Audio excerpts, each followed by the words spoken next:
سلام بیننده های عزیز، باز هم خوش آمدید به برنامه امروزی ما. بیننده های عزیز، امروز آمدین با جمع همکارا به تفریح به دره زیبای پغمان.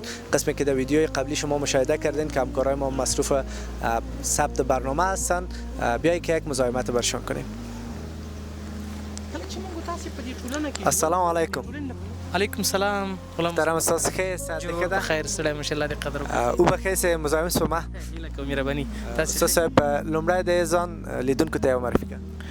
ډیره مننه، ډیره ښه پوښتنه او چونکې زما نوم محمد عمران دی او سرکوټوال تخلص کوم او یو بنده فقیر هم د افغانستان یو ادبای او غړی موسیقي.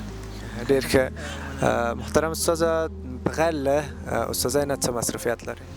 زه لکه څنګه چې تاسو یادونه وکړه، زه خو په کابل کې د یو خصوصي پوهنتون استاد یم د ماس کمیونیکیشن او ژورنالیزم په برخه کې، او بیا ورسره ترڅنګ زموږ استاد دغه دفتر چې د کوم خدمت چې موږ تاسو روان کړی الله تعالی دې په خپل دربار قبول او منظور کړي، د دغه دفتر کې یو د یو غړي په توګه خپل دنده مخې ته وړم. ډیره مننه استاد صاحب. له تاسو نه یو شعر راوړو یا یو دوه کلمه راوړو؟ صحیح ده، ولې نه؟ خو زه مې لومړی له خپل کیمرامین سره یو هغه وکړم، مشوره وکړم که نه، ځکه چې د کیمرامین د برنامې صف دی، بیا به راته وایي چې کیمرامین دې زه یم او مصاحبې نورو سره کوي که څنګه. دونه سختګیره ده؟ خیر بیا همکاري خو له دواړو اړخ نه کېږي که نه، نو چې وخت هم ډېر ونیسو ځکه زموږ هم د برنامې صف دی او هوا هم داسې باراني ده، نو زه به که د ټوکې او د دې شعر نه تېر شم، زه به یو څو خبرې وکړم. ډېر ښه. هغه والد صاحبان که هغه پلار دی او که هغه مور ده، هغوی ته مې یو پیغام دا دی چې کله دوی خپل زوی ته یا خپل لور ته د نامزادۍ هغه پلان لري، ترتیب لري، باید دوی دواړو نه وپوښتي چې زه تا ته دغه هلک په نکاح کوم یا دغه هلک ته وایي زه تا ته دغه جینۍ په نکاح کوم، په خوښه دې ده که خوښه دې نه ده. که ممکن د دواړو رضایت نه وي، ضرورت نه دی چې دوی دواړې ترمنځ نکاح وشي، ولې راتلونکی ژوند یې له ډېرو ننګونو له ډېرو ستونزو سره مخ کېږي.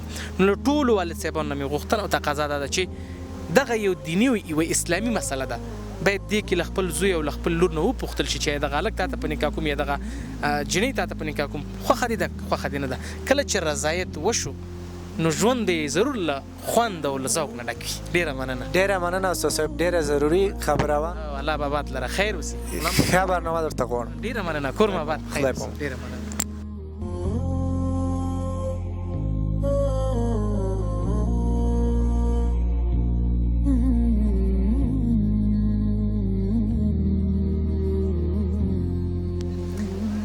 بیننده های عزیز، بیاید که مدیر مسئول کابل وقت در جریان برنامه گیر کردیم. السلام علیکم. و علیکم السلام. ولیزاده صاحب محترم، خوب هستی؟ تشکر، سلامت شما خوب هستین؟ بسیار تشکر. ولیزاده صاحب اگر یک معرفی به بیننده های ما داشته باشید. محمد هارون ولیزاده هستم، مسئول عمومی کابل وقت میدیا. بسیار خوب هارون جان. به غیر از مصروفیت دفتر دیگه چه مصروفیت دارید؟ مصطفی جان خان طبق معمول امروزه مصروف کارهای دفتری و خودتان در جریان هستین که مصروفیت های برنامه هاست و در اوقات بیکاری اکثرا مطالعه. بسیار خوب.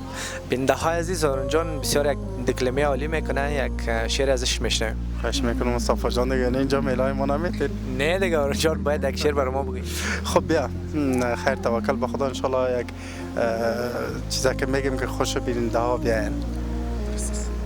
یکی از بزرگان میفرما، میگه آن شب که دلی بود به میخانه نشستیم، آن توبه 100 ساله به پیمانه شکستیم، گرچند که آن جام پر از جور و جفا بود، هرچند که آن جام پر از جور و جفا بود، نشستیم ولی حرمت ساقی نشکستیم. نشستیم ولی حرمت ساقی نشکست. بسیار عالی، بسیار تشکر هارون جان. اوقات خوش داشته باشی. خداحافظ. خداحافظ. سلام.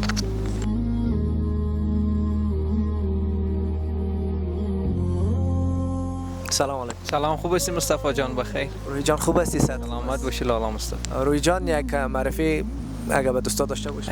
چرا نه، احمد روید فرمولی هستم، یکی از کارمندای کابل وقت. بسیار خوب. روی جان استاد گفت که بسیار سختگیر هستی. نه درام نیست، خب باید در برنامه کم آدم سختگیری کنه. خب بسیار خوب. روی جان ازت یک سوال ذهنی پرسان میکنم. درست است، مشکل نیست مصطفی جان. آن چیز که راستش هم دروغ است و دروغش هم دروغ است. به نظرم شاید دروغ باشه، خود دروغ. مطمئن هستی؟ بله. درست است، جواب درست است. بسیار تشکر روحی جان. خواهش میکنم لاغر. اوقات خوش داشته باشی. برنامه خوش. تشکر. خداحافظ.